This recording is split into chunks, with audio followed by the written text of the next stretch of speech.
मंदिरों में भी जब भोग लगाया जाता है तो पर्दे को थोड़ी देर के लिए गिरा दिया जाता है। आज हम अपने घर में भोग लगाते हैं, पता है कैसे लगाते हैं? हमने तो बस भोग लगाया, 5 चम्मच ऐसे ऐसे करके जल वो किया और उसके बाद तुरंत उठा लिया। भगवान खा पाए नहीं खा पाए, हमको पहले खाना होता है, तुरंत उठाया।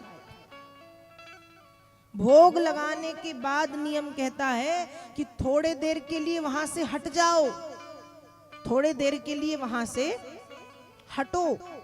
क्यों? क्योंकि भगवान को कैसे खाना है? जैसे हम जब किसी अनजान व्यक्ति के सामने खाना खाते हैं, भोजन करते हैं, तो हम बहुत अच्छे से नहीं खा पाते ना, हमको शर्म लगती है, संकोच। हमको खानी है 4 रोटी, हम खा पा रहे 1 2, संकोच के कारण हमारे खाने का तरीका कुछ दूसरा है। सामने कोई खड़ा है तो हमको बड़े धीरे धीरे बहुत व्यवस्थित रूप से खाना पड़ेगा।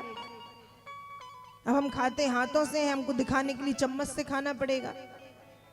जैसे हम दूसरों के सामने भोजन करने में थोड़ा सा सकुचाते हैं, संकोच करते हैं, वैसे ही जब भगवान को भोग लगाया जाता है तो भोग लगाने के बाद हमको भी उस स्थान को छोड़ देना चाहिए थोड़ी देर के लिए, कि भगवान अपने हिसाब से खा लें, उनको जैसे खाना है।